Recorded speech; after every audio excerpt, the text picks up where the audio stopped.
Welfare trash like you shouldn't breed. The words hit Sarah Williams like a physical blow. Nurse Patricia Hendricks doesn't even glance up from her magazine, her thin lips curled in disgust. Sarah stands before the reception desk at Metropolitan General's ER, 8 months pregnant, doubled over in pain. Her dark skin glistens with sweat under harsh fluorescent lights. "Please, I have insurance," Sarah's voice cracks. "Don't lie to me." Patricia finally looks up, her cold blue eyes scanning Sarah from head to toe with obvious contempt. Sarah tries to step closer, clutching her belly. "My baby, keep your distance." Patricia shoots up from her chair. "Don't you dare raise your voice in my ER." Patricia's palm connects with Sarah's cheek with vicious force. Sarah's head snaps sideways, her body lurching backward. She grabs the desk edge to keep from falling, her other hand protecting her unborn child. The waiting room falls silent. Security cameras capture everything. What Patricia doesn't know yet is that she just made the biggest mistake of her life. The antiseptic smell of Metropolitan General Hospital mingles with the faint odor of fear and desperation that clings to every emergency room at 3 a.m. Fluorescent lights hum overhead, casting harsh shadows across cracked linoleum floors that have seen too many tragedies. Sarah Williams sits hunched in a plastic chair, her hand still pressed against her stinging cheek. The red mark from Patricia's slap burns like a brand of shame.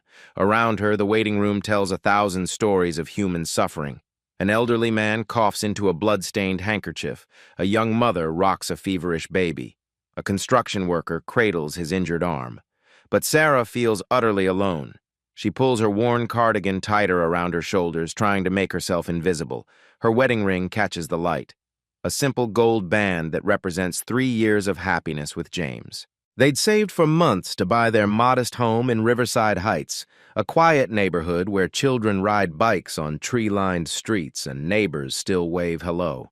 Sarah teaches 2nd grade at Lincoln Elementary, where her students call her Mrs. W, and bring her crayon drawings of stick figures holding hands. She volunteers at the food bank on weekends and sings in the church choir every Sunday. Her life is simple, purposeful, ordinary. Nothing about Sarah Williams suggests she's anything more than what she appears to be. Behind the reception desk, Patricia Hendricks reigns like a queen over her sterile kingdom. At 45, she worked at Metropolitan General for 20 years, climbing from floor nurse to head of emergency services through sheer stubbornness and political maneuvering. Her blonde hair never shows a strand out of place. Her uniforms are always crisp, her shoes always polished. Patricia lives in a cramped apartment in Millfield, 30 minutes from the hospital. She drives a 15-year-old Honda with rust spots and a broken air conditioner. Her refrigerator is covered with bills, electricity, rent, car payment, each one a reminder of how far her nursing salary doesn't stretch. She watches doctors half her age drive luxury cars to their suburban mansions while she takes the bus when her Honda breaks down.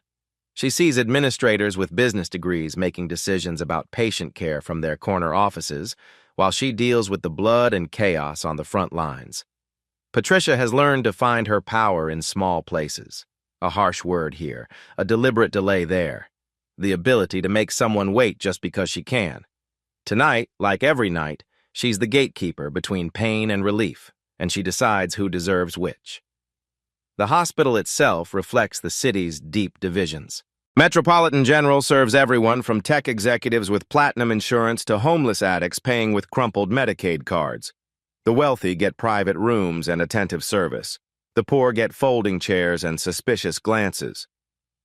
Dr. Jennifer Carter moves through the chaos with quiet efficiency. At 32, she's completing her residency in emergency medicine, working 18-hour shifts for barely enough money to pay her student loans. She notices everything. The way Patricia's voice changes depending on a patient's appearance, the longer wait times for certain demographics, the institutional blindness that allows discrimination to flourish. But residents don't challenge head nurses, not if they want good evaluations and job recommendations. Carlos Mendez pushes his mop across the floor with practiced movements, invisible to most staff and patients. He's worked the night shift for 8 years, supporting a family of 4 on wages that barely cover rent. Carlos sees everything that happens in these halls. He knows which nurses show compassion and which ones show contempt. His wife, Maria, works in the city planning office downtown. Sometimes she comes home with stories about the young mayor who's been shaking up the old boys' network, fighting for affordable housing and police reform. Carlos has never met this mayor, but he respects a man who stands up for working families. Security guard Mike Foster patrols the halls with weary eyes, 23 years on the force before retiring to this easier job. He's seen enough violence to recognize the warning signs when tension starts building. Tonight, he keeps glancing toward the reception desk where that pregnant woman sits alone, and toward Patricia, who's been getting more aggressive with each passing hour. The night shift operates under different rules. Fewer supervisors, less oversight, more opportunity for those in power to abuse it. And tonight, all of these lives are about to collide in ways none of them could imagine. Sarah checks her phone, 3:47 a.m. James is probably still at City Hall wrestling with budget numbers and council politics. She doesn't want to worry him unless absolutely necessary. He carries enough stress already. She just needs someone to check on her baby, someone to tell her everything will be okay. What she doesn't know is that everything is about to change forever. Sarah's cramping intensifies at 4:15 a.m. Sharp pains shoot through her lower back like electric jolts, and she feels a wetness between her legs that makes her heart race with terror. She's lost 2 babies before. She knows the warning signs. Rising slowly from her plastic chair, Sarah approaches Patricia's desk for what feels like the 100th time tonight. Her legs shake with each step. The fluorescent lights seem brighter now, more accusing. "Excuse me." Sarah's voice is barely a whisper. "I think I might be bleeding. Could someone please—" Patricia doesn't look up from her computer screen. Her fingers tap the keyboard with deliberate slowness, each keystroke a small act of cruelty. "I told you to wait your turn. But it's been over 3 hours, and I'm really scared that—" 3 hours? Patricia's laugh is sharp as broken glass. "Honey, some people wait all night. Maybe if you had better insurance, you'd get faster service." Sarah pulls out her insurance card with trembling fingers. "I have a Blue Cross, it's good coverage. My husband's job, save the stories." Patricia finally looks up, her blue eyes cold as Arctic ice. Every welfare case in here has some sob story about their husband's good job. Let me guess, he's a manager somewhere, right? Or maybe a supervisor. Heat floods Sarah's cheeks. "He works for the city. We're not on welfare. We pay our taxes and city worker." Patricia's voice drips with disdain. "Let me guess. Sanitation, road crew? One of those cushy union jobs where you can't get fired no matter how lazy you are?" Sarah's hands instinctively protect her belly as another wave of pain crashes over her. "Please, I just need someone to check if my baby is okay. The bleeding is getting worse." Patricia stands slowly, using her height to tower over Sarah. "You know what your problem is? You people think pregnancy makes you special. I think it gives you the right to jump ahead of everyone else." The words "you people" hang in the air like poison gas. Other patients shift uncomfortably in their seats. A few pull out their phones, sensing drama brewing. "I'm not trying to jump ahead of anyone," Sarah says, her voice breaking. "I'm just scared for my baby." "Scared?" Patricia circles around the desk like a predator stalking prey. "You want to know what's scary? Having to deal with entitled people who think the world owes them something just because they managed to get pregnant." Dr. Jennifer Carter appears at the edge of the waiting area, having heard the raised voices. She takes in the scene. The pregnant woman clutching her belly, the head nurse looming over her like an avenging angel, the tension crackling through the air like electricity before a storm. "Is everything all right here?" Dr. Carter asks, her voice carefully neutral. Patricia spins around, her authority challenged. "Everything is fine, doctor. This patient is just having trouble understanding the concept of waiting her turn." "I've been waiting 3 hours," Sarah pleads to Dr. Carter. "I'm 8 months pregnant and I think something might be wrong." Dr. Carter's medical instincts kick in. "What kind of symptoms are you experiencing? Cramping, back pain, and some bleeding?" "She's being dramatic," Patricia interrupts. "Trust me, I've seen real emergencies. This isn't one." Dr. Carter frowns. "Bleeding at 34 weeks is potentially serious. We should at least do a quick assessment." "Dr. Carter," Patricia's voice turns Arctic, "I decide triage priorities in this ER. You're here to treat patients I assign to you, not to second-guess my professional judgment." The threat is clear. Dr. Carter's jaw tightens, but she's a resident. Patricia controls her evaluations, her schedule, her future. She backs down with visible reluctance. Of course, Patricia. But if the symptoms worsen, they won't. Patricia dismisses her with a wave. Run along. I'm sure you have actual emergencies to handle. Dr. Carter shoots Sarah an apologetic look before disappearing back into the treatment area. Sarah feels hope drain from her body like water from a broken vessel. Carlos Mendez pretends to mop near the reception desk, his weathered hands gripping the handle tighter as he watches the confrontation unfold.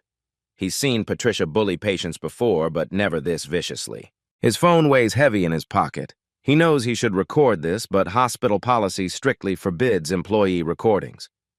Patricia turns back to Sarah with renewed venom. Now that you've wasted the doctor's time with your theatrics, let me explain how things work here. You sit down. You wait quietly. You don't bother the medical staff with your paranoid fantasies about bleeding. But I am bleeding, Sarah insists, her voice rising slightly. I can feel it. Something is wrong. Lower your voice, Patricia hisses. This is a hospital, not a street corner. Sarah tries to comply, but desperation makes her bold. Please, I'm begging you. Just let someone examine me. 5 minutes, that's all I need. Patricia's face contorts with rage. Begging? Now we're getting to the truth. You think if you grovel enough, I'll take pity on you? You think tears and pleading will get you special treatment? I think basic human decency should get me medical care when I need it, Sarah replies, her teacher's instincts finally overriding her fear.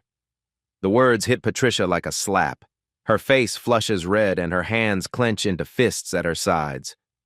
Human decency? You want to lecture me about decency? I want someone to help me save my baby. Your baby? Patricia steps closer, invading Sarah's personal space. Let me tell you something about your baby. Maybe if people like you thought before you started breeding, we wouldn't have overcrowded schools, overloaded welfare systems, and emergency rooms full of people who can't afford the consequences of their choices. Gasps echo through the waiting room. Several patients pull out their phones openly now, recording Patricia's tirade. Carlos stops pretending to mop and positions himself where he can see everything clearly. Sarah's eyes fill with tears, but her voice grows stronger. You don't know anything about me or my family. You don't know what we've been through or what we've lost. I know enough, Patricia snarls. I know your type. Come in here acting helpless, expecting everyone else to fix your problems. Well, guess what? Your problems aren't my priority. My baby's life should be everyone's priority. The words hang between them like a gauntlet thrown down. Patricia's face turns purple with fury. She's lost control of the situation, lost control of her power, and she knows it. But instead of backing down, she doubles down. Stand up, Patricia orders. What? I said stand up. I want everyone in this waiting room to see exactly what entitlement looks like. Sarah remains seated, confusion and fear warring on her face. I don't understand. You will. Patricia grabs Sarah's arm and yanks her to her feet with brutal force.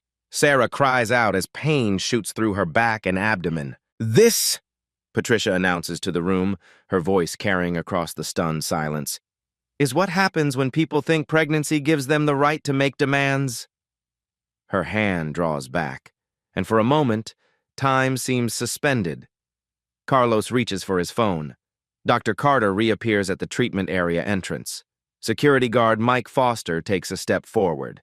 And Sarah Williams, elementary school teacher and wife of a man whose true identity none of them know, stands completely defenseless against the storm about to break over her head. Patricia's palm connects with Sarah's cheek with vicious force. The impact sends Sarah stumbling backward, her hand flying to her face as tears spring to her eyes. The sharp sting radiates through her jaw, but worse is the humiliation burning in her chest. The waiting room erupts in shocked murmurs. Did she just hit a pregnant woman? Someone whispers. Oh my God, someone call security! But security guard Mike Foster stands frozen, his hand hovering over his radio. Patricia is his supervisor's friend, part of the hospital's power structure. He's seen her complaints destroy careers before. Sarah staggers against a chair, her other hand instinctively protecting her unborn child. Blood rushes to her face where Patricia's handprint blooms like a crimson flower. You hit me, she gasps, disbelief making her voice small. Damn right I did. Patricia towers over her, chest heaving with righteous fury. And I'll do it again if you keep pushing me. This is my ER, and you'll show respect or get out. Dr. Jennifer Carter rushes forward, her medical training overriding hospital politics. Patricia, what are you doing? You can't assault a patient. Assault? Patricia whirls on the young doctor. She was being aggressive and threatening. I was defending myself. She's 8 months pregnant and bleeding. Dr. Carter kneels beside Sarah, checking her pulse. This is completely inappropriate. Dr. Carter, you're out of line. Patricia's voice turns deadly quiet. I suggest you return to your duties before I call your attending physician about your insubordination. The threat hangs heavy in the air. Dr. Carter's face flushes, but she helps Sarah back into her chair. I'm noting this incident in my report, she says quietly. You do that. Patricia's smile is as cold as winter. I'm sure the administration will be very interested in your version of events. Carlos Mendez can't stay silent anymore. He drops his mop with a clatter that echoes through the waiting room. I saw what happened. That lady didn't threaten anybody. Patricia's head snaps toward him like a cobra striking. Excuse me? Did I ask for your opinion, janitor? No, ma'am, but... Then keep your mouth shut and do your job, unless you'd prefer to find a new one. Carlos's weathered hands clench into fists, but he has 4 children and a mortgage.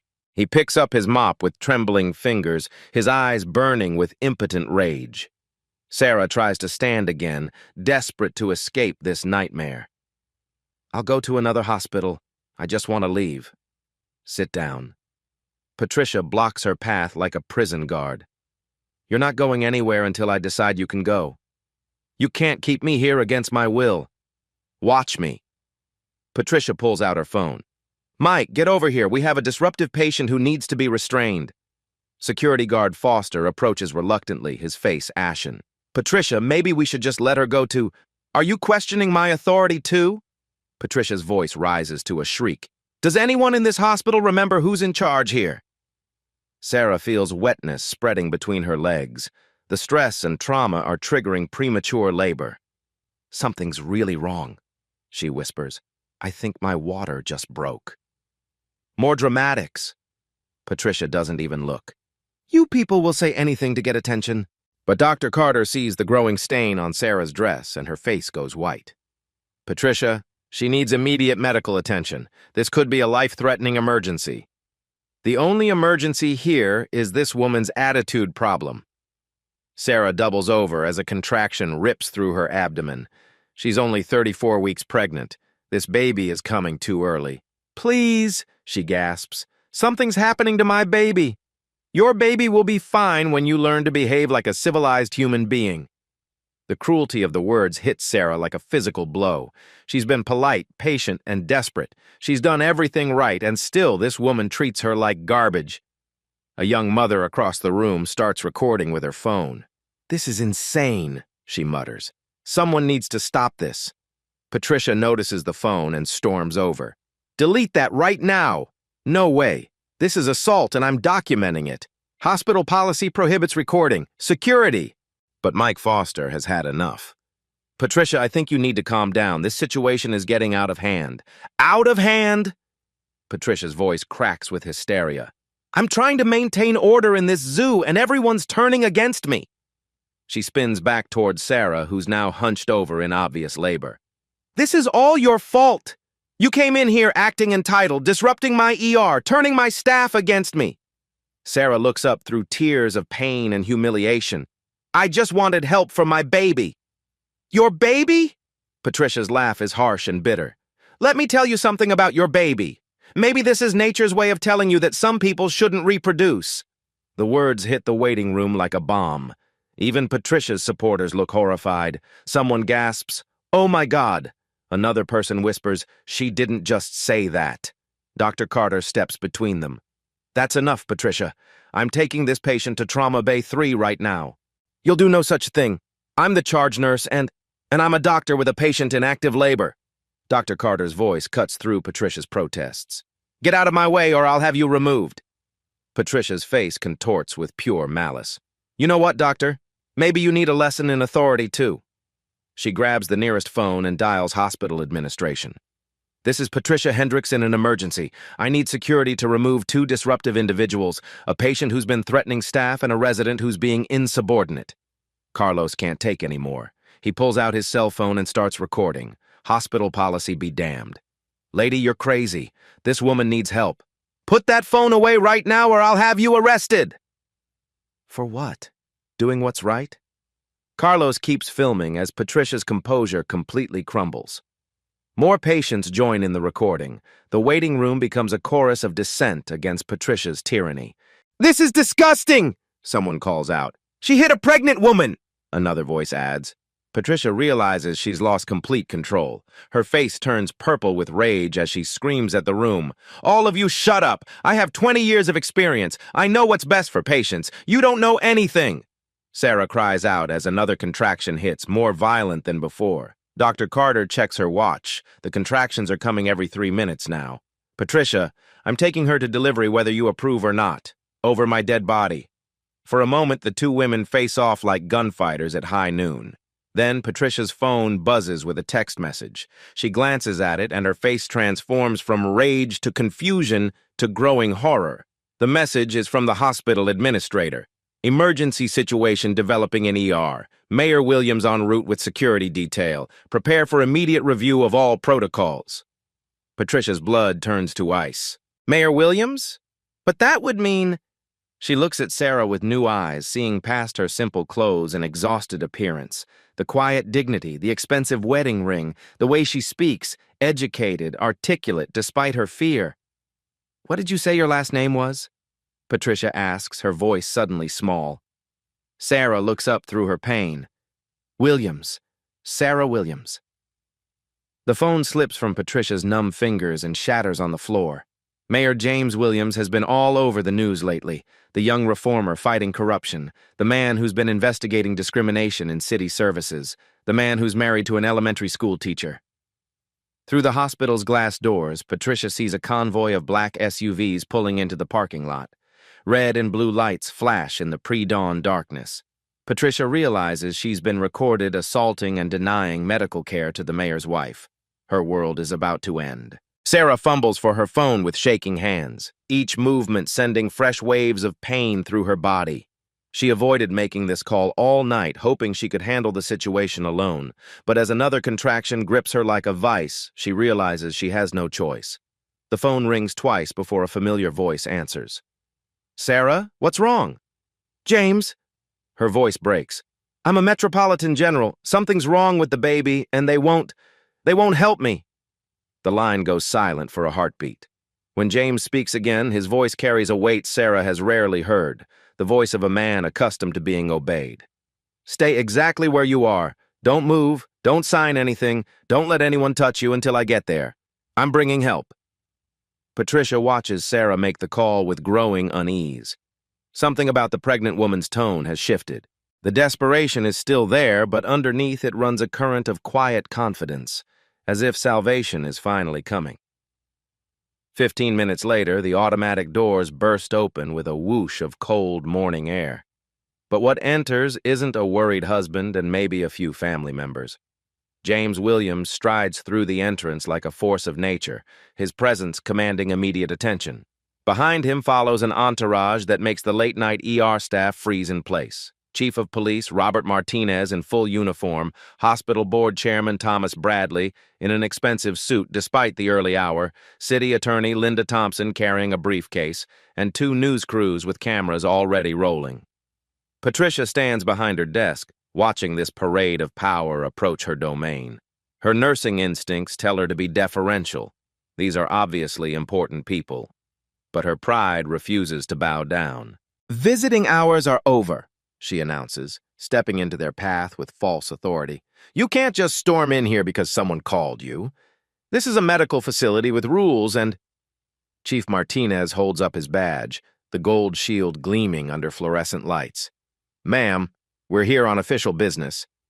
Patricia's confidence wavers slightly, but she doubles down. I don't care what kind of business you think you have. I'm the charge nurse of this emergency room, and I have final authority over who enters this treatment area.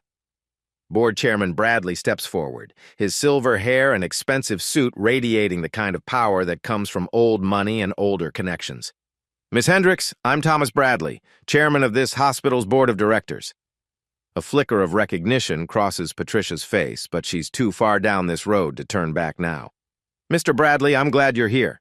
We've had a very disruptive patient tonight who's been threatening staff and— Where is my wife? The voice cuts through Patricia's explanation like a sword through silk.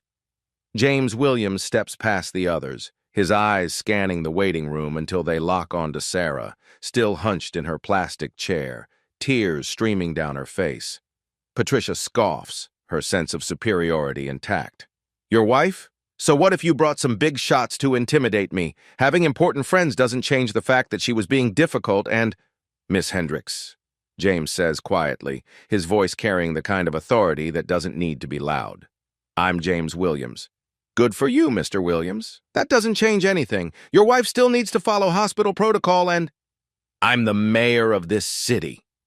The words drop into the chaos of the ER like stones into still water, creating ripples of silence that spread outward until the entire waiting room falls quiet. Even the fluorescent lights seem to hum more softly.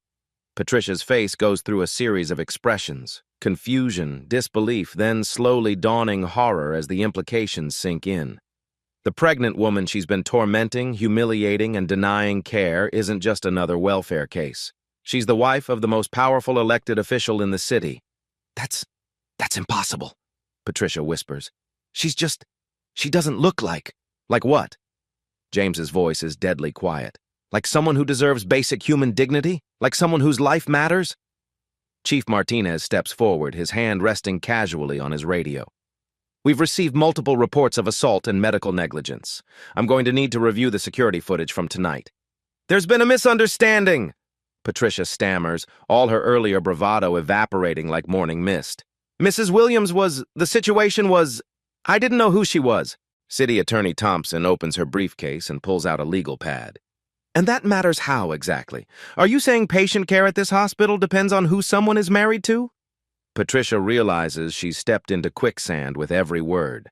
No, that's not what I meant. I treat everyone equally. Really?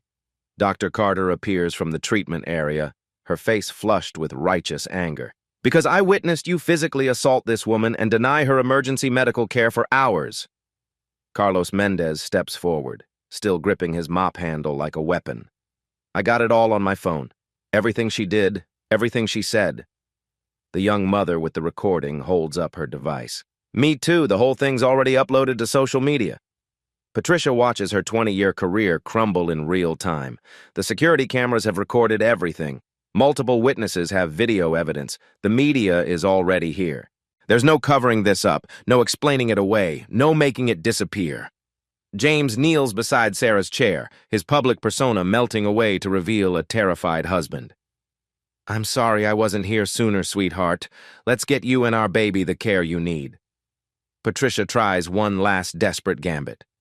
Mr. Mayor, there's been a terrible misunderstanding. If you could just give me a chance to explain— James stands slowly, and when he looks at Patricia, she sees something that chills her to the bone. Not anger. Anger would be better. What she sees is the cold, implacable gaze of justice itself. Miss Hendricks, he says quietly, the only misunderstanding here is yours. You thought power meant the right to abuse people. You're about to learn what real power actually does. The transformation happens instantly. Patricia Hendricks, who moments ago ruled this emergency room like a tyrant, now stands before the mayor with her hands trembling like autumn leaves. Mr. Mayor, please, she begins, her voice cracking. I had no idea who your wife was. If I had known— Stop! James's voice cuts through her desperate plea. That's exactly the problem, Miss Hendricks. You didn't think it mattered who she was. Hospital Administrator Dr. Margaret Hayes bursts through the ER doors, still adjusting her hastily thrown-on jacket. Her face is pale with the kind of panic that comes from knowing your career is about to implode. She takes one look at the scene, the mayor, the police chief, the news cameras, and Patricia standing in the center like a deer in headlights. Mr. Mayor, I came as soon as I heard. This is completely unacceptable and— Patricia Hendricks is suspended immediately, Board Chairman Bradley announces, his voice echoing through the waiting room. Security will escort her from the premises. Her access to all hospital systems is terminated effective now. Patricia's face goes white as paper. You can't do this. I have union protection. I have seniority. You need proper documentation and... City Attorney Thompson looks up from her legal pad. Actually, we have documentation. Hours of security footage, multiple witness testimonies, and video evidence of you assaulting a patient. The union won't protect you from criminal charges. Dr. Carter steps forward, her medical bag already in hand. Mrs. Williams, we need to get you to deliver immediately. Your contractions are coming every 2 minutes now. As James helps Sarah to her feet, Patricia makes one final desperate attempt to salvage something from the wreckage. Mrs. Williams, I sincerely apologize for any misunderstanding tonight. I was having a difficult shift, and I made some poor choices. If you could find it in your heart to... Sarah looks back at her, exhaustion and pain etched in every line of her face. You didn't apologize when you thought I was powerless, Miss Hendricks. You apologized when you found out who I was married to. The words hit Patricia like a physical blow. Around the waiting room, patients nod in agreement. Carlos Mendez puts away his mop and pulls out his phone again, making sure he captures Patricia's final moments of authority. I want her removed from this hospital immediately, Dr. Hayes tells security. Clear out her locker, collect her badge and keys. She's banned from all hospital property pending the investigation. 2 security guards approach Patricia, their faces grim but professional. Ma'am, we need you to come with us. This isn't fair, Patricia protests as they take her arms. I've worked here for 20 years. I know this hospital better than anyone. One mistake shouldn't... One mistake? Chief Martinez steps into her path. Ma'am, preliminary investigation suggests this isn't your first incident of discriminatory behavior. We'll be reviewing your entire employment record. As the security guards escort Patricia toward the exit, she passes Carlos Mendez. The janitor looks her straight in the eye, his weathered face showing no sympathy. 20 years, he says quietly. 20 years you've been treating people like dirt, thinking nobody important was watching. Guess you were wrong. Patricia's legs nearly give out as the full weight of her situation crashes down on her. Not only is she losing her job, she's facing criminal charges, assault on a pregnant woman, civil rights violations. The videos are already going viral on social media. Her name will be synonymous with hospital racism. Dr. Carter wheels a gurney into the waiting room as Sarah's condition deteriorates. We need to move now. This baby is coming whether we're ready or not. As James helps his wife onto the gurney, Chief Martinez signals to his officers. I want this entire incident documented. Every witness statement, every piece of video evidence, every security recording. And I want charges filed within 24 hours. The automatic doors close behind Patricia with a final whoosh, cutting her off from the world she'd controlled for 2 decades. Through the glass, she can see the news crews setting up their equipment, preparing to tell the story of her downfall to the entire city. Inside the ER, normalcy begins to return. Dr. Carter takes charge of Sarah's care with the kind of competence and compassion that should have been shown hours ago. Other staff members whisper among themselves, sharing stories they'd never dared tell before about Patricia's previous behavior. Carlos picks up his mop and returns to his work, but there's a spring in his step that wasn't there before. Justice, real justice, has finally come to the Metropolitan General's emergency room. And for the first time in 20 years, the night shift operates without fear. James holds Sarah's hand as they rush toward the delivery room. Everything's going to be okay now, he whispers. You're safe. Our baby's going to be safe. Outside in the parking lot, Patricia sits in her car, staring at her terminated employee badge, wondering how her world collapsed so completely in the span of 15 minutes. The answer is simple. It had been collapsing for 20 years. Tonight, someone finally noticed. 3 weeks later, the investigation into Patricia Hendricks has become a citywide reckoning. What started as one incident in an emergency room has peeled back layers of institutional discrimination that stretch back decades. District Attorney Sarah Carter sits in her downtown office, surrounded by boxes of evidence that paint a disturbing picture. Her desk is covered with complaint forms, witness statements, and video recordings that tell the same story over and over. Patricia Hendricks has been a predator in scrubs for years. 47 formal complaints, she tells her assistant, flipping through a thick folder. 47 times patients tried to report discriminatory treatment, and every single complaint was either dismissed or buried in bureaucratic red tape. The evidence is overwhelming. Security footage from multiple dates showing Patricia deliberately delaying care for minority patients. Recorded conversations where she makes racist comments to other staff members. Testimony from former colleagues who were too afraid to speak up until now. Dr. Marcus Johnson, a black physician who left Metropolitan General 2 years ago, finally breaks his silence. Patricia made my life hell, he tells investigators. She would forget to notify me about emergency cases, delay test results for my patients, even spread rumors about my competence. I knew it was because of my race, but proving it seemed impossible. The hospital's own records reveal a damning pattern. Under Patricia's supervision, Black and Hispanic patients waited an average of 2 hours longer for treatment than white patients with identical symptoms. Complaint resolution times followed the same racial disparities.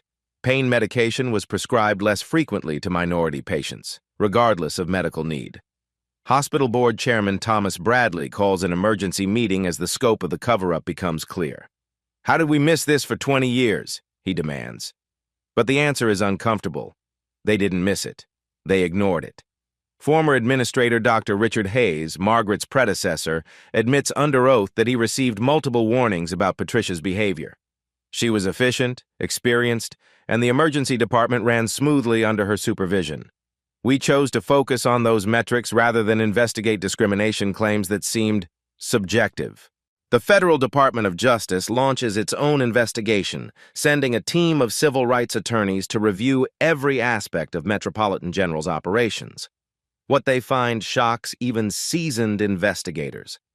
"This wasn't just one rogue employee," explains FBI agent Maria Santos as she briefs the media.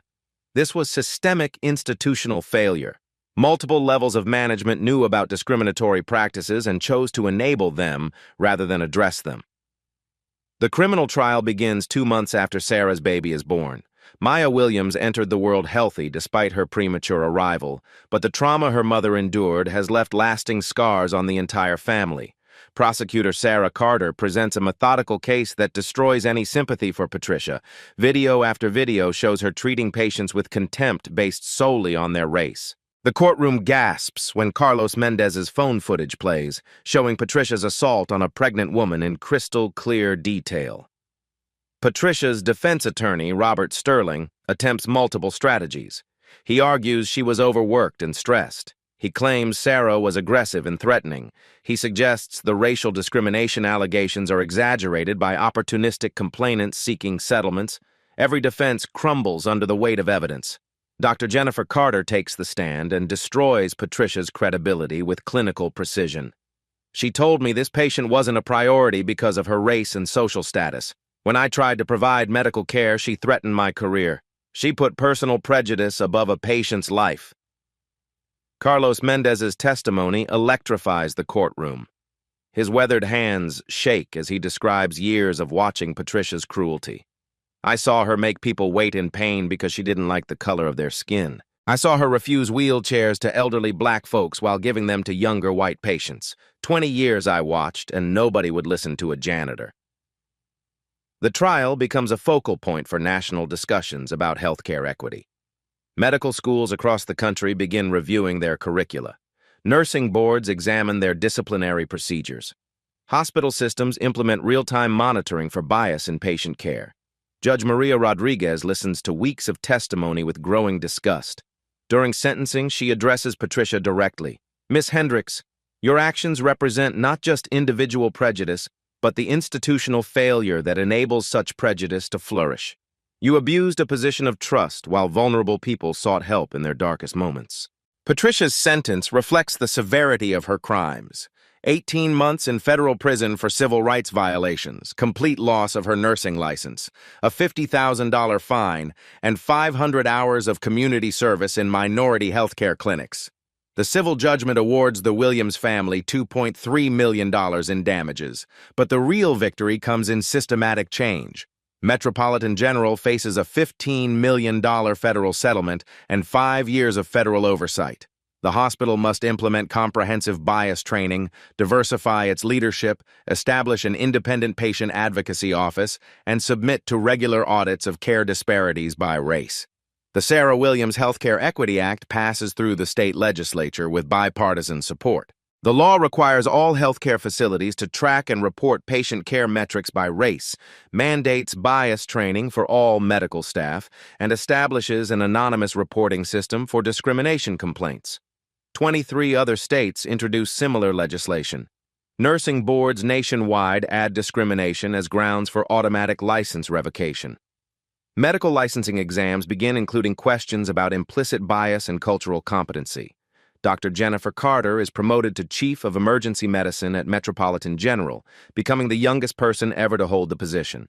Her first act is implementing a patient advocate program that ensures no one waits alone in pain ever again. Carlos Mendez receives recognition from the mayor's office for his courage in documenting Patricia's crimes. His video evidence became a training tool used in hospitals across the country to teach staff about the importance of speaking up against discrimination. The ripple effects continue spreading. Hospital systems nationwide review their complaint procedures. Federal grants for healthcare facilities become tied to demonstrated equity in patient outcomes. Anonymous bias reporting systems become standard practice. Patricia Hendricks begins serving her sentence at minimum security federal prison, where she participates in mandatory bias education programs. She writes letters of apology to former patients, though many remain undelivered by request of the recipients. But perhaps the most important change is cultural. The video of Patricia's assault on Sarah Williams has been viewed millions of times, becoming a stark reminder that discrimination in healthcare isn't just morally wrong, it's criminal. Healthcare workers across the country now think twice before letting bias influence their treatment decisions. They remember Patricia Hendricks, and they remember that someone is always watching. Justice, it turns out, has a very long memory. 6 months later, Sarah Williams sits in her sunlit living room cradling baby Maya against her chest. The infant's tiny fingers wrap around Sarah's thumb with surprising strength. Afternoon light streams through lace curtains, casting gentle shadows across family photos that now include their newest member. James reads from his tablet, scrolling through news coverage of healthcare reforms. "Another state just passed the Williams Act," he says quietly. "That makes 26 states now requiring bias monitoring in hospitals." Sarah adjusts Maya's blanket, her voice soft with reflection. "I never wanted to be the center of attention. I just wanted my baby to be safe. But if what happened to me helps other families avoid the same trauma, then maybe some good came from it." The changes have been profound and lasting. Metropolitan General Hospital has become a model for equitable health care. The waiting room where Sarah suffered now displays a plaque dedicated to patient dignity. New policies ensure every person receives compassionate care, regardless of race or income. Dr. Jennifer Carter's voice echoes through the hospital during shift changes, reminding staff of their oath to, first, do no harm. Patient satisfaction scores have reached record highs across all demographics. The culture of fear Patricia fostered has been replaced by genuine care and accountability. Carlos Mendez still works nights, but now volunteers as a patient advocate. His hands that once gripped a mop in frustration now comfort frightened families. "Everyone deserves to be treated like somebody important," he tells new staff during orientation. Federal oversight has yielded remarkable results. Wait time disparities by race have been eliminated. Pain management protocols are standardized and bias-free. The anonymous reporting system has prevented dozens of potential discrimination cases through early intervention.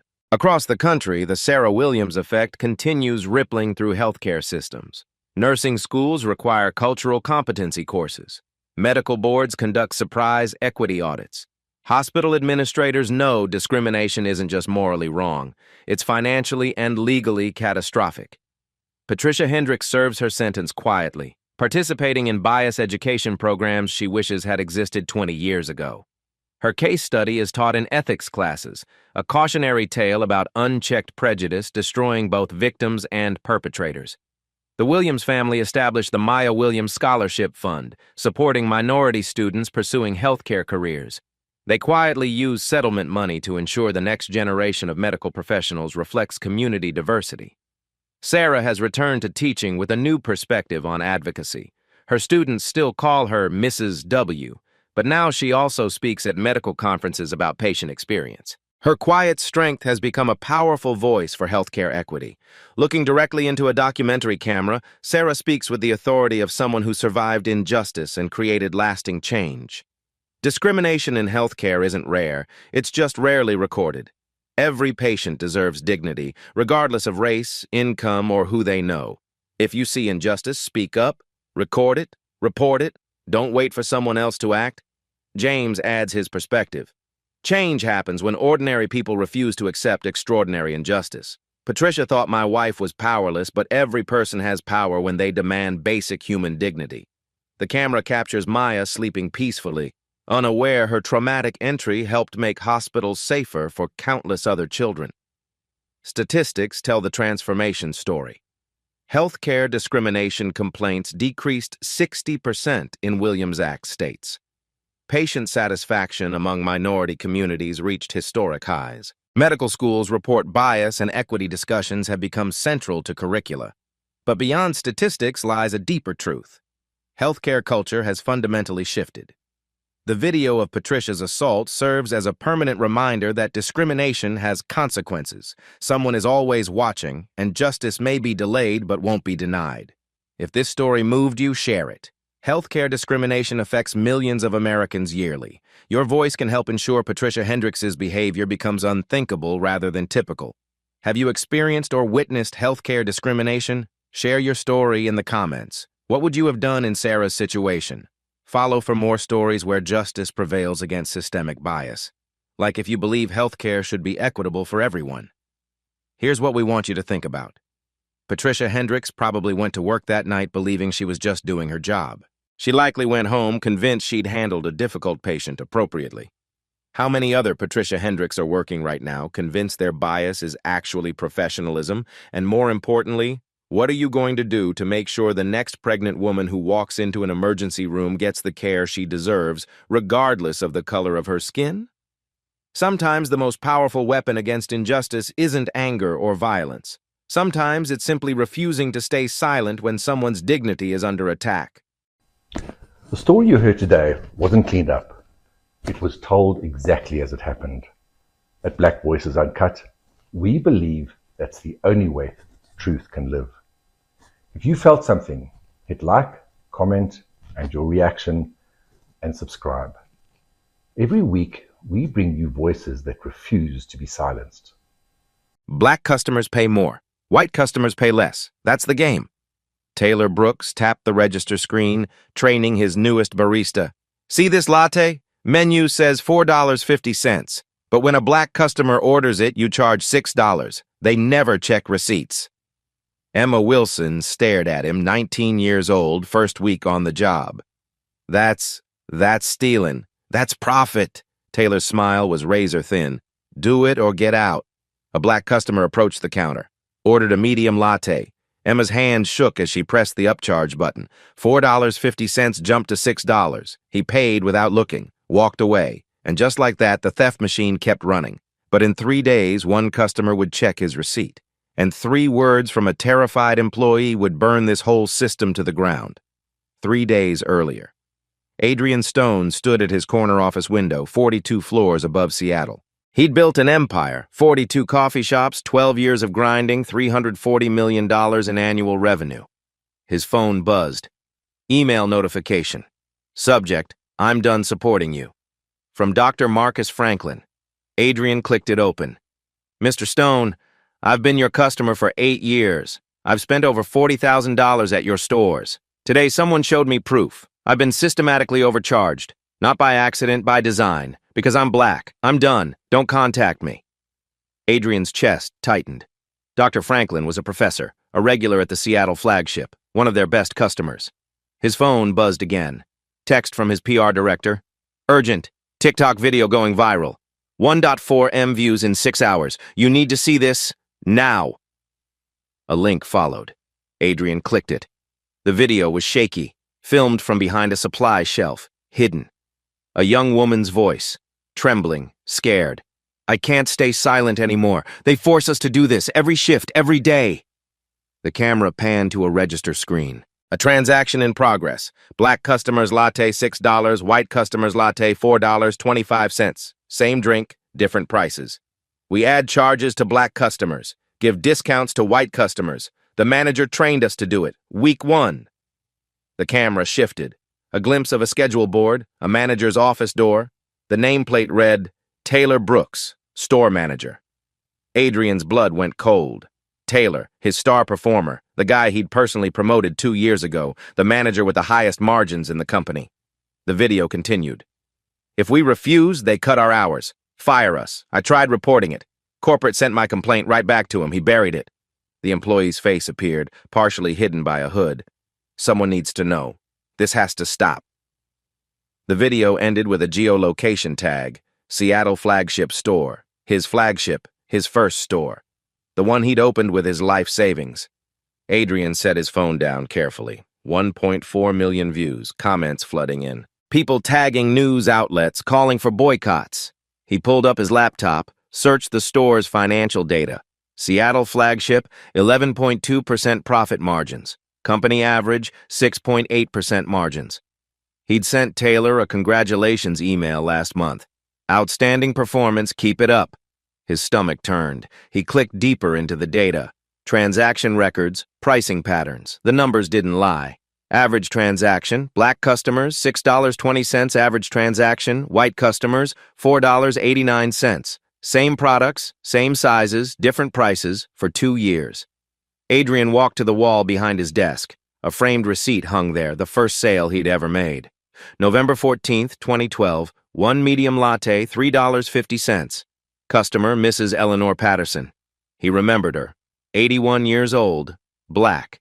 She'd smiled and said, "Finally, someone who treats us right." He'd built everything on that promise, and now, somewhere along the way, that promise had rotted. His phone rang. Taylor's name flashed on screen. Adrian stared at it. If he answered, if he asked questions, Taylor would know, would delete files, warn employees, cover tracks. The call went to voicemail. Adrian opened a new search. Employee complaints Elevation Coffee Seattle. One anonymous Glassdoor review appeared, posted 3 months ago. Great company values on paper, toxic management culture in reality. They force you to do unethical things. HR doesn't help. They protect managers, not employees. He'd never seen it, never looked. He'd been too busy celebrating Taylor's outstanding margins to check how those margins were made. Adrian grabbed his jacket. 11:53 p.m. Most people were asleep. But he couldn't sleep, not until he knew. He opened his closet, found old clothes, a baseball cap, glasses he hadn't worn in years. Tomorrow morning, he'd visit that flagship store, not as Adrian Stone, CEO, as a customer. He needed to see it for himself. Watch the system work, catch them in the act. Because Franklin's email, that TikTok video, the pricing data, they all pointed to one horrifying truth. He'd built a company on fairness, and someone had weaponized it into a machine that stole from the people he'd promised to protect. Tomorrow he'd get proof. Then he'd burn it all down. Adrian looked at Mrs. Patterson's receipt one more time. Finally, someone who treats us right. Not anymore. And that was on him. He turned off his office lights, disguise in hand, and headed for the elevator. Tomorrow, the truth, whatever it cost. 7:58 a.m., Seattle flagship store, back room. 12 employees crammed into a space meant for 6. Taylor Brooks stood at the front, arms crossed. A TV mounted on the wall showed the TikTok video, paused on the first frame. Imani Davis stood in the corner, hands steady, face blank. She knew what was coming. Taylor grabbed the remote.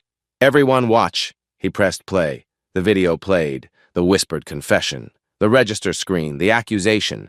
"They make us steal, every single shift." When it finished, Taylor's finger stabbed the pause button. "Someone filmed in my store, illegally." Nobody moved. "This is defamation. We are finding out who did this."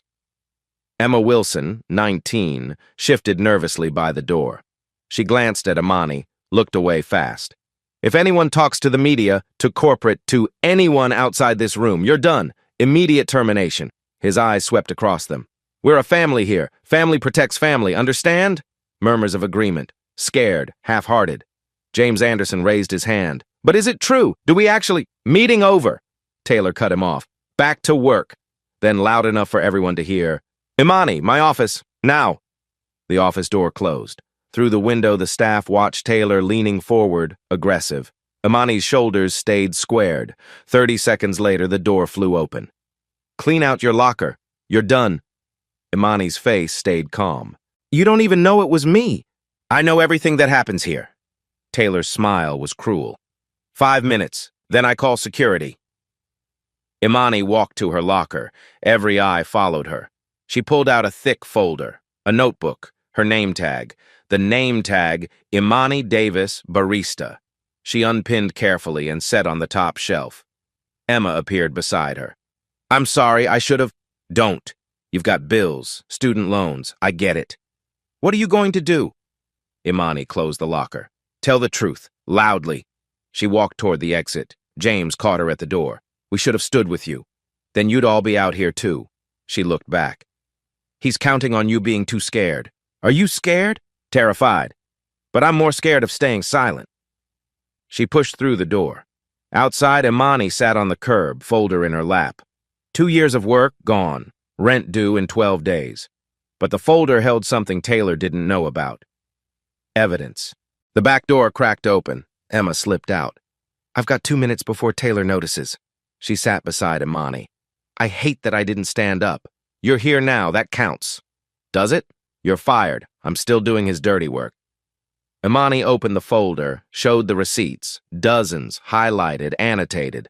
6 months of documentation, every wrong charge, every pattern. Emma's eyes widened. "You're reporting this?" "I tried. Corporate hotline 3 times. The complaints went straight to Taylor." "So what now?" "I don't know. Who's going to listen to a fired barista?" A voice came from behind them. "I'll listen." They turned. A man stood there. Baseball cap, glasses, casual hoodie, mid-40s, holding coffee from the shop across the street. "Rough morning?" Imani barely looked up. "You could say that. Mind if I sit?" She shrugged. He sat carefully, leaving space. "Heard through the door. Sounds like you tried to do right. Got fired for it." "Sometimes doing right costs everything." His voice was steady. "But you did it anyway, that's courage." Imani looked at him. Something about his voice felt familiar. "Who are you?" "Someone who knows what it's like when systems protect the wrong people." He nodded at her folder. "That's evidence. What are you planning to do with it?" "What can I do? Taylor's connected. Corporate loves him." The man's jaw tightened. "What if someone with real power saw this?" Imani laughed darkly. "Like who? The CEO? Adrian Stone has no idea what happens down here. Rich guys never do. They just count money and send congratulations emails." The man's expression didn't change, but something flickered in his eyes. He didn't correct her. Because she was absolutely right. Emma's phone buzzed. "Taylor's looking for me, I have to go." She disappeared back inside. The man gestured to the coffee shop across the street. "Can I buy you a coffee somewhere that's not—" "There?" Imani looked at her folder, at the evidence, at this stranger. "Why not? I've got nothing but time now." They stood and walked toward the cafe, neither of them knowing this conversation would change everything. The coffee shop across the street was small, local, no corporate branding. Adrian ordered 2 coffees, paid the correct price. The barista wrote both their names on the cups without hesitation. Small things, but they mattered. They sat by the window. Imani opened her folder. 6 months of documentation, every receipt I could get. She spread them across the table. Adrian leaned forward. His eyes, trained from years of reading financial reports, caught the patterns immediately. Black customer, $6. White customer, $4.25. Same order. Hispanic customer, $8.50. White customer, $7. Same order. Another black customer, $9.10. White customer, $7.25. Same order. Average overcharge on customers of color, $1.85 per transaction. Imani had done the math in the margins. White customers get mystery discounts, loyalty rewards that don't exist in the system. Adrian pulled out his phone, angling it so she couldn't see the screen, and photographed each receipt. "How long has this been happening?" "Since Taylor took over as manager. 2 years minimum." She flipped to her notebook. "I started noticing 6 months ago. A regular, Mrs. Patterson, sweetest lady, mentioned her latte felt expensive. I checked. We'd charged her $2.35 extra." Adrian's chest went tight. "Mrs. Patterson, The woman from his first sale, still being robbed. I tried to fix it, rang items correctly. Taylor pulled me aside within a week. What did he say? That I was leaving money on the table.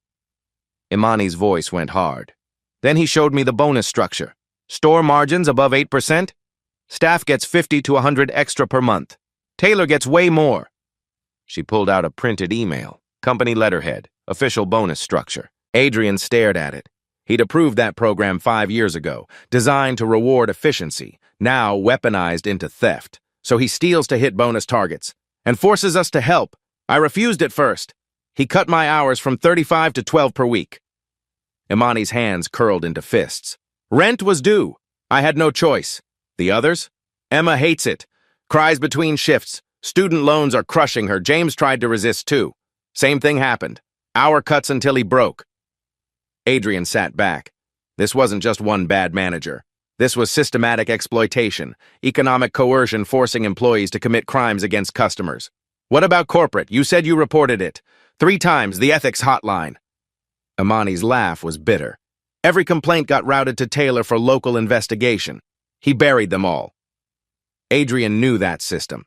He'd approved it years ago. Route complaints to local management for quick resolution. He'd built the exact mechanism protecting Taylor. You seem to really understand this. Imani studied him. What do you do? Adrian paused. I work in workplace justice, legal side. Not entirely a lie. He pulled out a business card, one he'd borrowed from a lawyer friend months ago, Alan Stevens, employment law. I'm building a case. Your documentation is exactly what I need, but I need to see it myself, witness it happening. Taylor banned me from the building. What if corporate ordered your reinstatement, pending investigation? Imani's eyes narrowed. You can do that? Adrian pulled out his phone, dialed his COO. Rachel, it's me. Send a memo to Seattle flagship. Employee Imani Davis reinstated immediately. Pending investigation. Override local objections. Don't explain. Just do it. Now. He hung up. Imani stared. Who are you? Someone who needs your help. He met her eyes. Will you work one more shift? Tomorrow morning? She looked at her folder. 6 months of evidence, 6 months watching people get robbed. What happens after you witness it? I stop it, permanently. And Taylor? Goes down. Hard. Imani was quiet. Her finger traced Mrs. Patterson's receipt. Then, yeah, one more shift. Adrian nodded. Tomorrow he'd see it with his own eyes, then burn it all down. 7:45 a.m. next morning. Adrian stood outside the Seattle flagship, baseball cap pulled low, wire-rimmed glasses, plain hoodie, jeans, just another customer. He pushed open the door. The bell chimed. Inside, morning rush was building. Imani stood behind the register, posture stiff. She'd gotten the reinstatement email at 6 a.m. Taylor's furious text followed minutes later. Taylor himself stood near his office, arms crossed, watching everything. Adrian joined the line. 3 customers ahead. First up, white woman, business suit, 30s. Grande latte, please. Imani rang it up. $4.50, correct price. She wrote the name, Jennifer, on the cup with a smile. Have a great day, Jennifer. You too. Customer walked away happy. Second in line, black man, elderly, using a cane. Medium coffee, black. Imani's fingers moved across the register. The screen showed $3, correct price, but her finger hovered. Her eyes flicked toward Taylor. Taylor gave a slight nod. She pressed another button. Total jumped to $4.50. The man paid without checking his receipt, shuffled to pickup. Adrian's jaw clenched. There it was, right in front of him.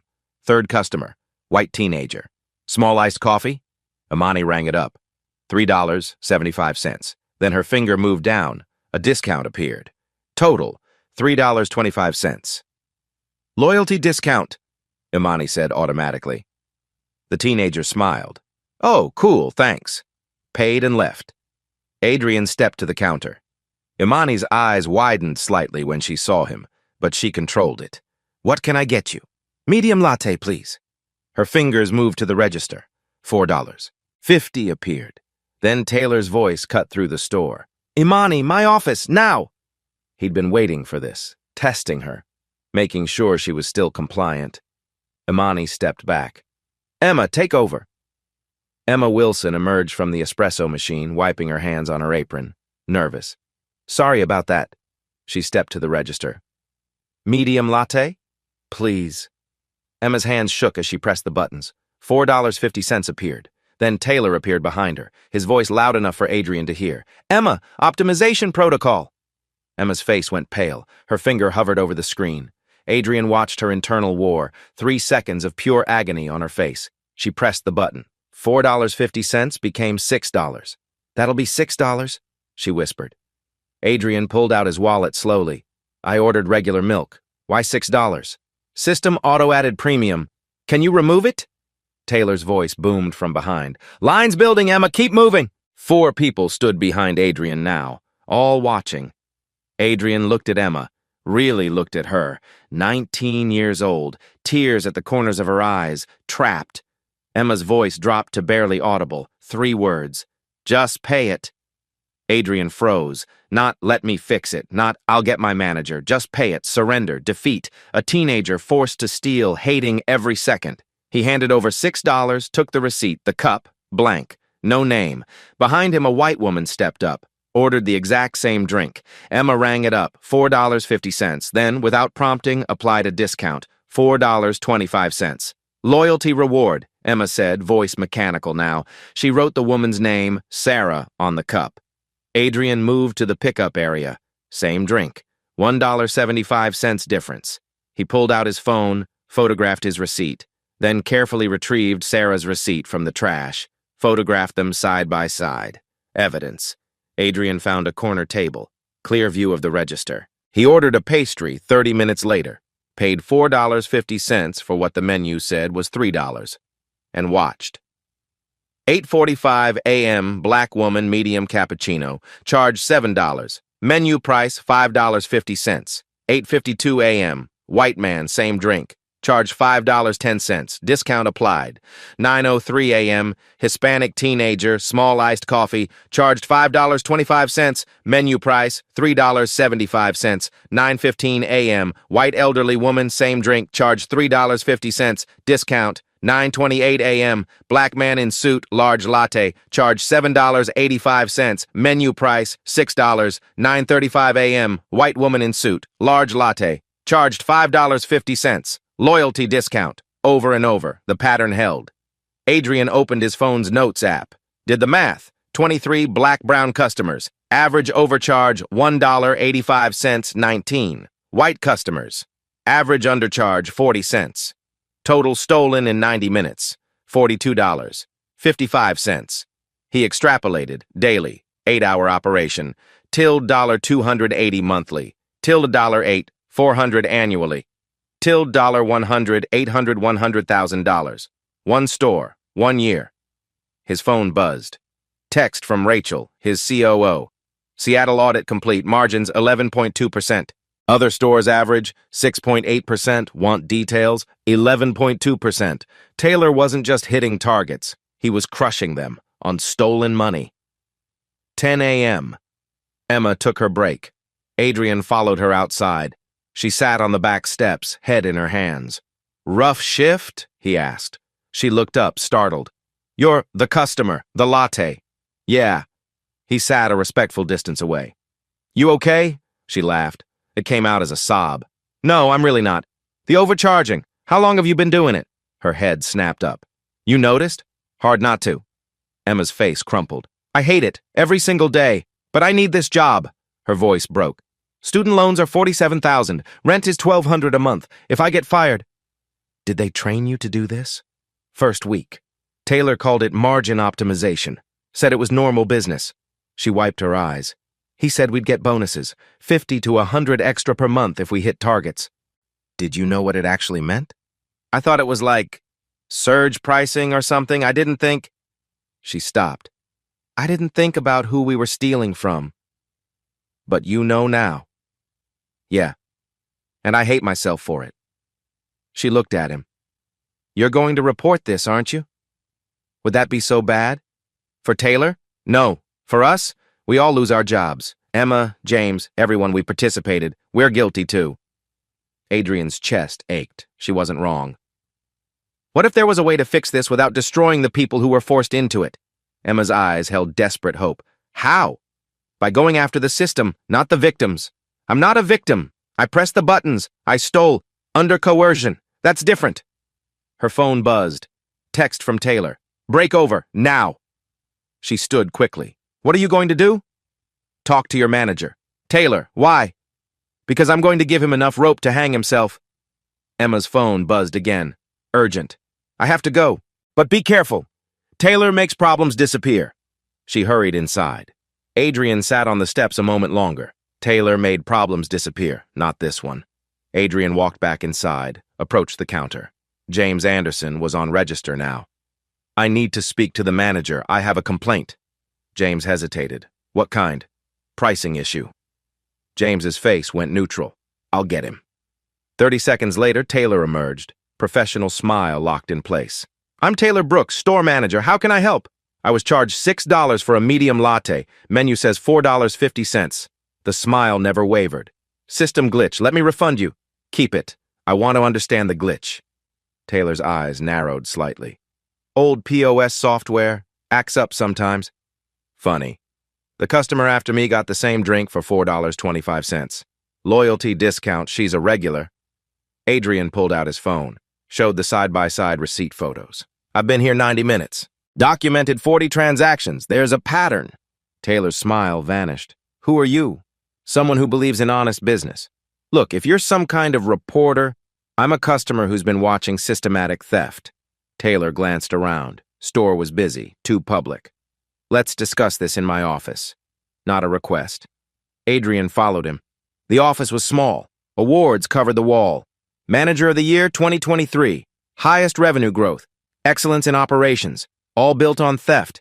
Taylor closed the door, turned. What do you want? Money? A settlement? The truth. Taylor laughed shortly. Fine.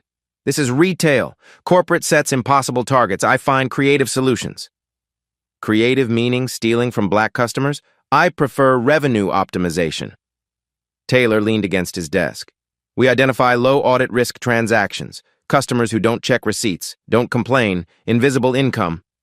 Adrian's hands clenched in his pockets. Taylor was confessing, freely, because he thought there were no consequences. You target minorities specifically. I target profit opportunities. The demographic pattern is just data. And your employees? I train them properly. Some resist. He shrugged. I cut their hours until they comply or quit. Basic management. You call extortion management? I call hitting 11.2% margin success. Taylor pulled open a desk drawer, showed Adrian a document. Bonus statement, $6,200.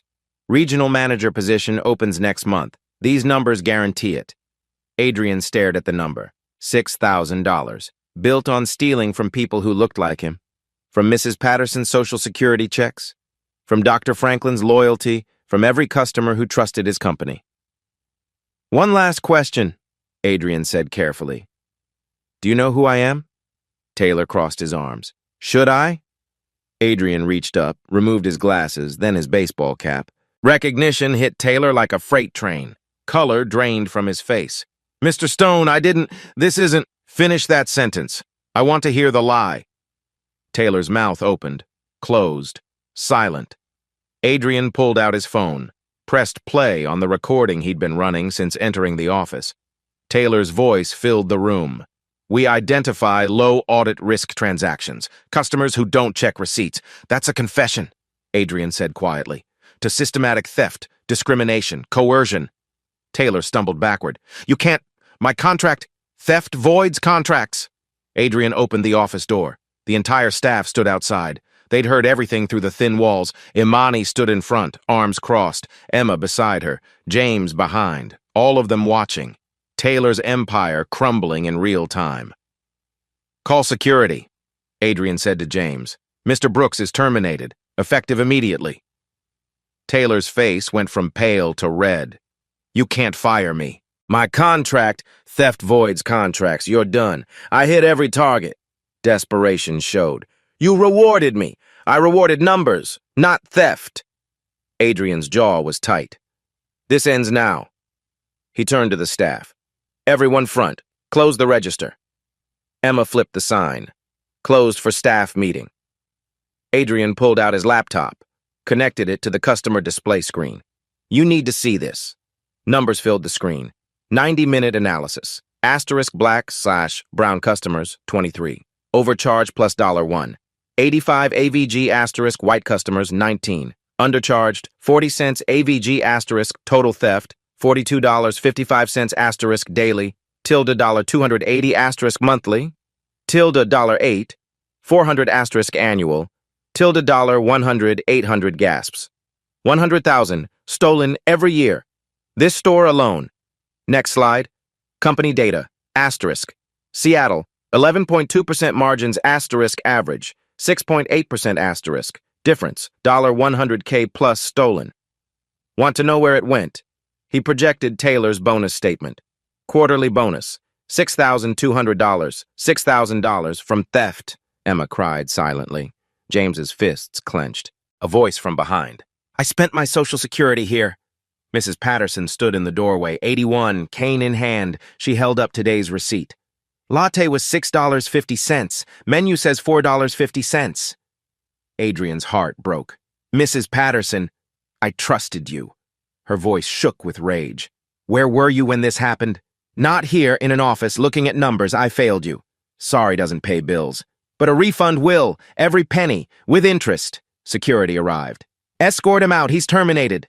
Taylor exploded. Other managers do this too. Portland, San Francisco, their numbers are just as good. I'm not the only one. Adrian froze. What? You created this! Taylor was manic. The bonuses, the pressure, you're guilty too! Security took him out. His voice echoed, You built this system! Silence. Adrian faced his staff. He's partly right. I created bonuses that rewarded the wrong things, didn't oversee, didn't listen. He looked at Imani. You reported 3 times. The system failed you. I failed you. Just fix it. I will. Now. New slide. Immediate actions. 1. Audit all 42 stores. 2. Refund every customer. 3. External ethics system. 4. Eliminate bonuses. 5. Transparent pricing. If other stores are doing this, I'll find them. You participated. Under coercion. That matters. 2 choices. Leave with severance. Or stay, rebuild, earn back trust. If we stay? Emma asked. Ethics training. 60 days reduced pay. Then reinstatement at 15% raise. Why reduced pay? Actions have consequences, even forced ones. But they'll be fair. Emma spoke first. I'll stay. Me too. James, 8 of 10 stayed. Mrs. Patterson still watched. I owe you more than sorry. He handed her an envelope. 2 years stolen, $176. Here's $211 with interest. She didn't take it. And? Second envelope. Lifetime VIP card, free coffee, any location. I don't want free coffee. I want your promise. You have it. Never again. On my life. She took both, held his eyes. I'll be watching. Good. I need you to. She left. Imani stepped forward. What about me? You exposed this. Risked everything. He pulled a name badge from his pocket. Imani Davis, store manager, effective immediately. The room erupted. Staff clapped. Emma hugged her. Imani stared at the badge. I'm not qualified. You chose integrity over safety. That's leadership. If I'm manager, she pinned on the badge. First rule, we ask how to pronounce every name. Adrian smiled. Perfect. Second, pricing mistakes favor the customer. Always. Exactly right. Third, anyone sees wrong, speak up. To me, corporate, the press. I don't care. That's the culture I wanted. Dr. Franklin appeared in the doorway. Adrian had texted him earlier. Dr. Franklin, thank you for coming. Your message said urgent. It is. Adrian pulled up data. We stole from you. $1,240 over 8 years. Dr. Franklin's jaw set. Adrian handed him an envelope. $1,550. Your money plus interest. I don't want money. I want a promise. Never again. I'm checking every store myself. How can I trust that? Because I'm publishing results. Public accountability. Dr. Franklin took the envelope slowly. Don't make me regret this second chance. I won't. He left. Adrian looked at his new manager. Ready to rebuild? Imani nodded. Every day, every customer. Adrian addressed the team. Customers pressed against windows outside, watching the closed store. Nobody here gets fired except Taylor. You were coerced. That's different. But we still did it. Emma's voice was small. Under economic pressure, that matters. Adrian was firm. Here's what happens next. Option 1, walk away. 2-week severance, clean record. Option 2, stay. Ethics training, 60 days at minimum wage while we rebuild trust. Then review for reinstatement at 15% raise. Why take a cut? James asked. Because actions have consequences, even forced ones, but they'll be fair and lead somewhere better. Emma raised her hand. I'll stay. I want to fix this. Me too. James, 1 by 1. 8 of 10 stayed. Good. Training starts Monday. Adrian pulled up a presentation. Now the real changes. Systematic reform. Change 1, transparent pricing. Exact prices on every menu, no hidden charges, ever. Change 2, receipt verification program. Every 10th customer gets free coffee if we overcharged, any amount. Emma's eyes widened. That'll cost less than theft did, and it builds trust. Change 3, bonuses eliminated company-wide. Base pay up 15% instead. No incentive to steal. Change 4, external ethics system. Third-party investigations. Anonymous reports protected by lawyers, not HR. Change 5. I'm going undercover at all 42 stores. Same method, customer perspective. Any manager running schemes out immediately. The door burst open. A news crew stood there, camera on shoulder, reporter with microphone. We got a tip about a major confrontation here. Can we get a statement? Adrian looked at Imani. Your store now, your call. She walked to the door, opened it wide. Yeah, come in. People need to know what happened here. The interview went live. Imani stood at the register, camera on her, calm, clear. For 2 years, this store ran a theft system. We charged black and brown customers more, white customers less. It was systematic, deliberate, wrong.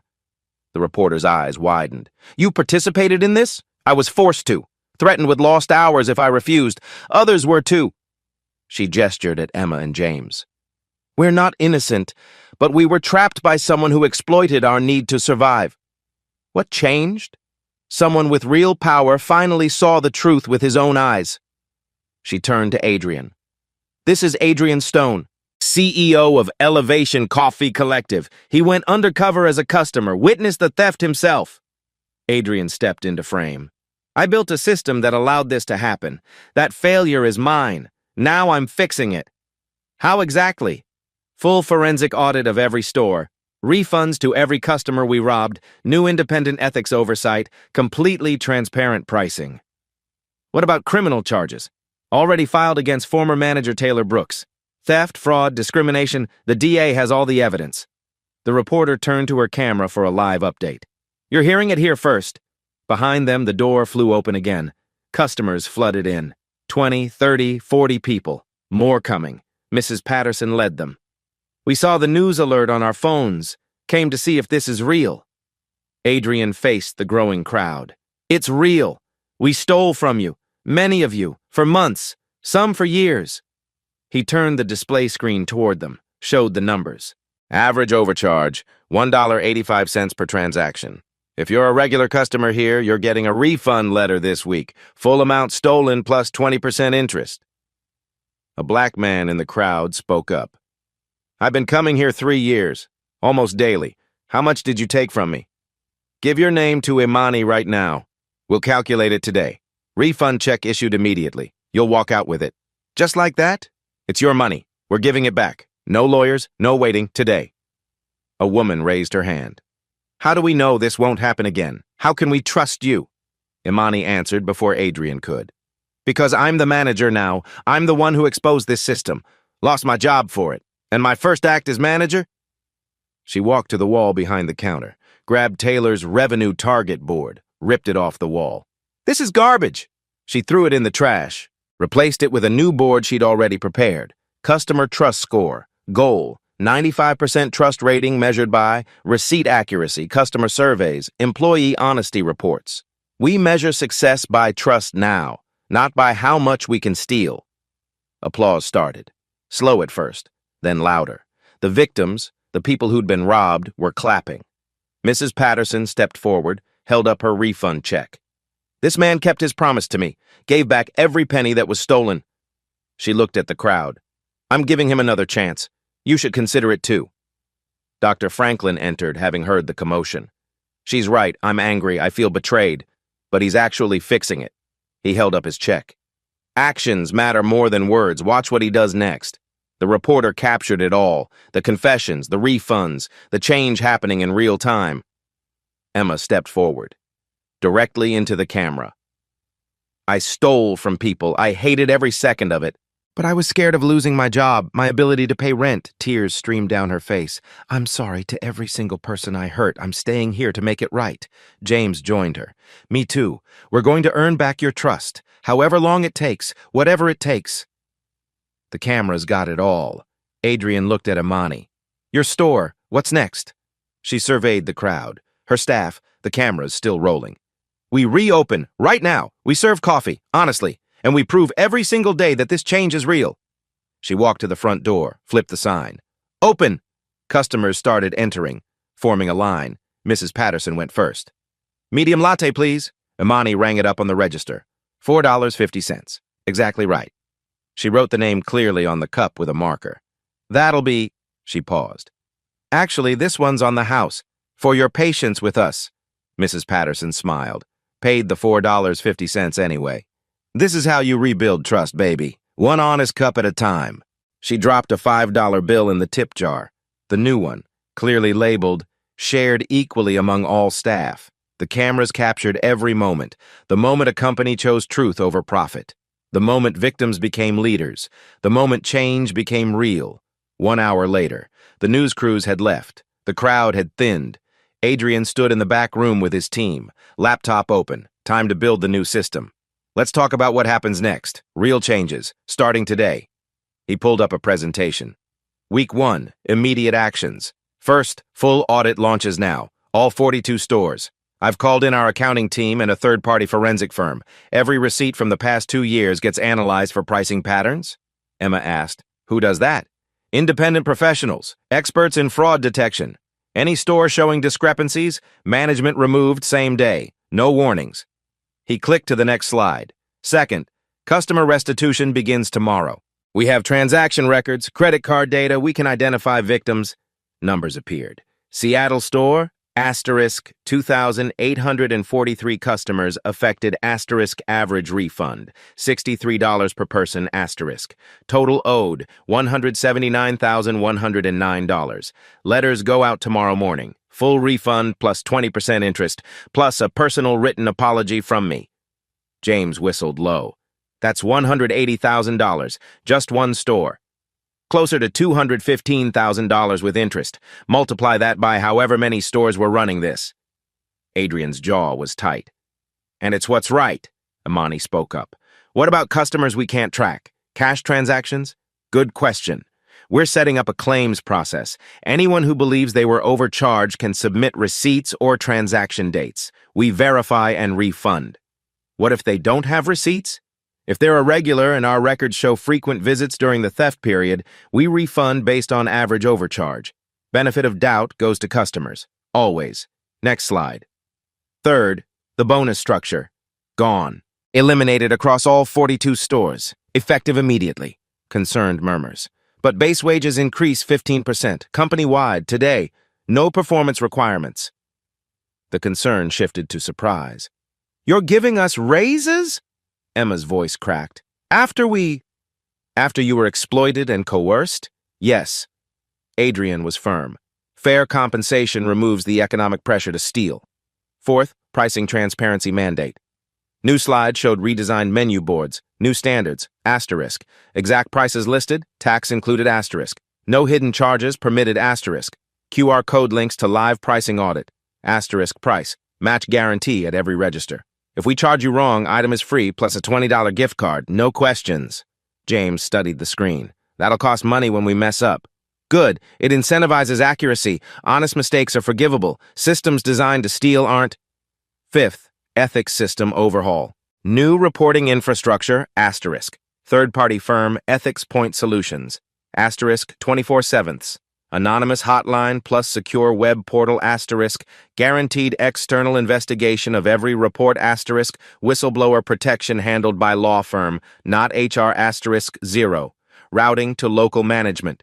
Any retaliation against a reporter, the retaliator gets terminated immediately. Same day. Emma raised her hand. What if someone makes false reports? Professional investigators determine that. But we err on believing reporters first. The old system failed because we didn't believe Imani. Never again. He clicked to a new slide. Employee Support Fund. $500,000 allocated. This is brand new. Education scholarships, emergency financial assistance, mental health counseling, any employee struggling, you have resources. Emma, those student loans?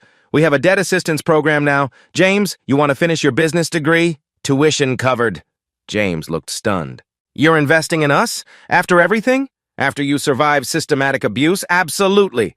Adrian leaned forward. Helping you isn't charity, it's justice. You were victims too. Sixth, leadership accountability, starting with me. My restructured role, asterisk. Next 6 months, undercover at all 42 stores, asterisk. Different disguise every time, asterisk. Customer perspective, always asterisk after that. Quarterly random visits forever. And I'm publishing results, public dashboard, trust scores, pricing accuracy, employee satisfaction, everything transparent. Anyone can access it. Imani spoke quietly. You're making yourself accountable to everyone. Should have been from the beginning. I failed. Not anymore. Questions? What about Taylor? Legal consequences? Emma asked. Criminal charges filed, 4 counts theft, 2 counts discrimination. DA has the recording, receipts, everything. What about us? You were coerced. Taylor's recorded words prove he threatened you. You'll testify as witnesses, not defendants. Relief washed over Emma's face. What if other managers are doing this? James asked. Each store getting audited also gets temporary ethical oversight from vetted corporate managers. They ensure no retaliation while we investigate. Mrs. Patterson, who'd stayed to watch, spoke up. What do you need from customers? Keep checking receipts, every time. Keep holding us accountable. Something's wrong? Report it. You're our quality control now. And spread the word. Tell people what happened, the theft and the fix. Transparency goes both ways. Imani stepped forward, manager badge gleaming. When do I officially start? You started when you pinned that badge on. This is your store. What's your first decision?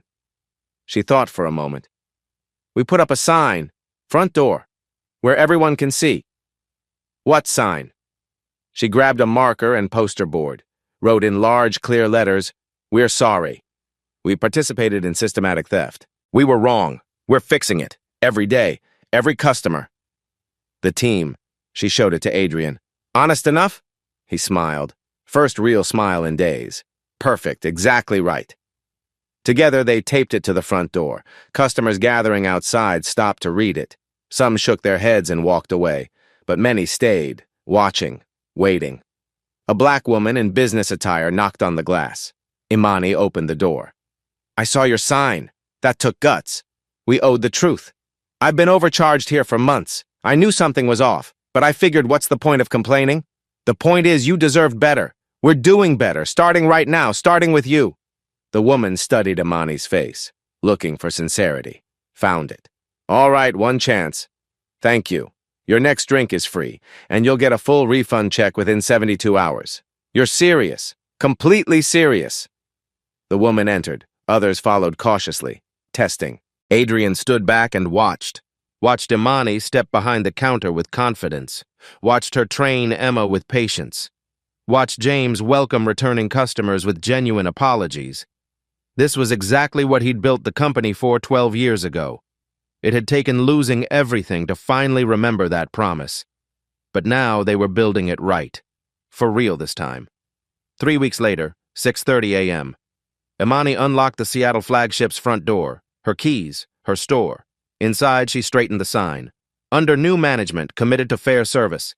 The menu boards had been replaced, every price clear. No asterisks, just honest numbers.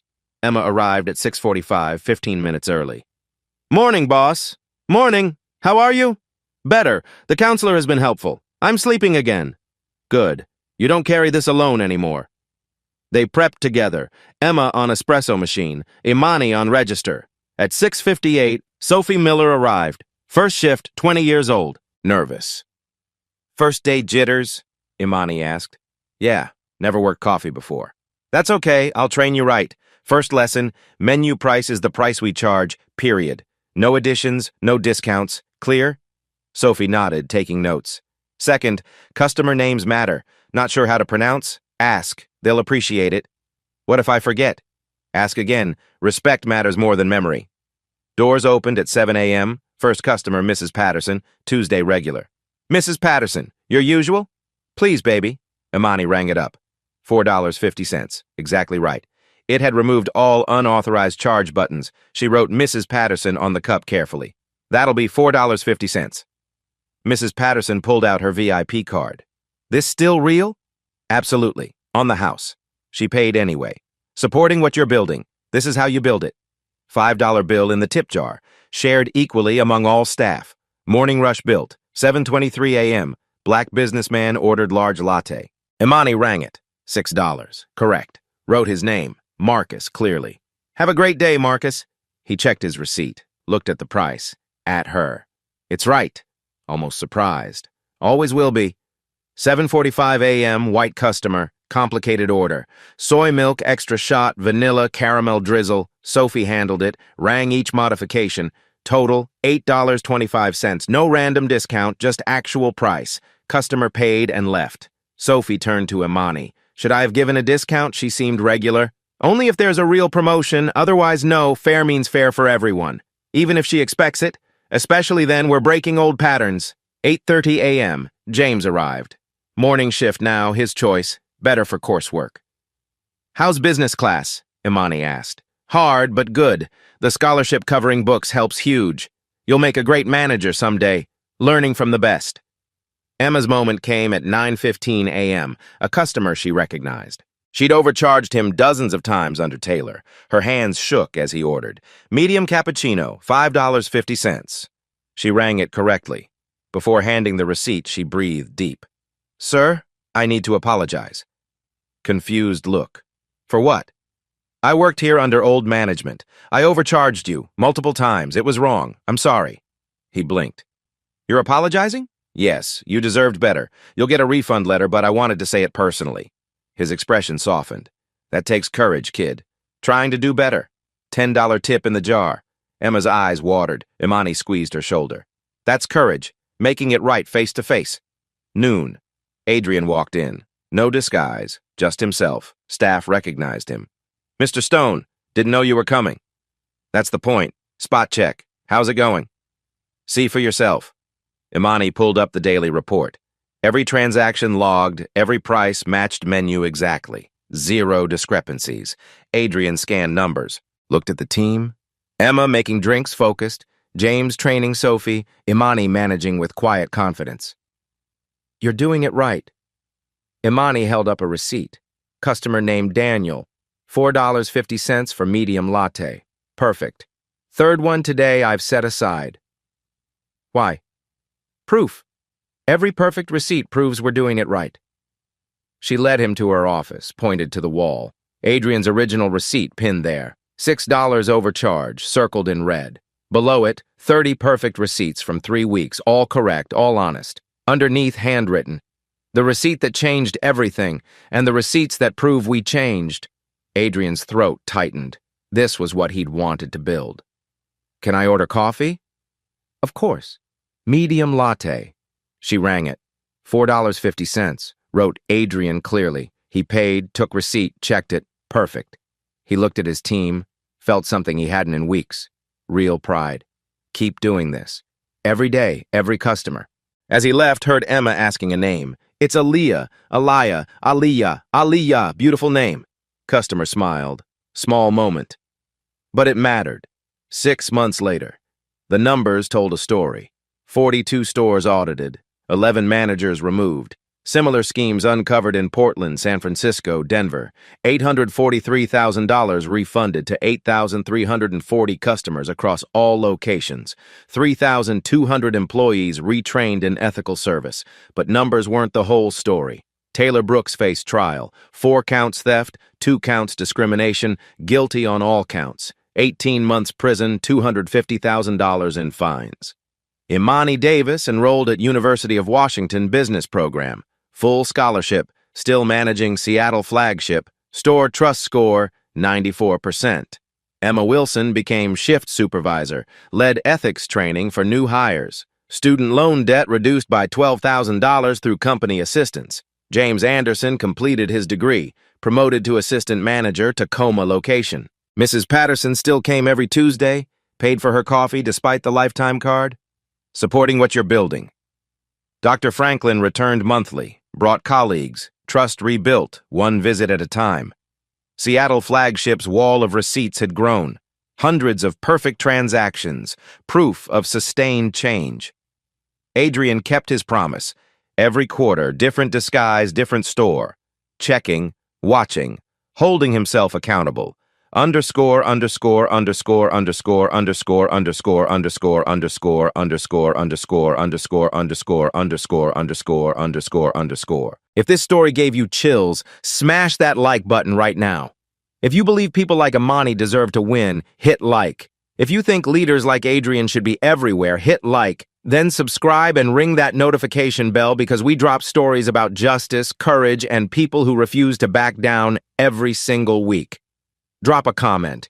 Have you ever been overcharged? Ever seen pricing discrimination with your own eyes? Tell us your story below. Thousands will read it. Your voice matters. Now here's what you do. Check every receipt, line by line. Race matters, appearance matters. Compare with friends. Document everything. Screenshots, dates. Patterns prove theft. Report it. ftc.gov, your state consumer office. Speak up like Amani. One voice breaks systems. Support ethical businesses. B Corp, fair trade, public audits. Share this video. Tag your boss, your coworker, anyone who needs to see this. That $1.50 difference, it's not money, it's dignity. Don't just pay it, fight it. Like if you'll check your next receipt, subscribe if you believe in accountability, comment if you've ever been robbed by a system, because change happens when we refuse to stay silent.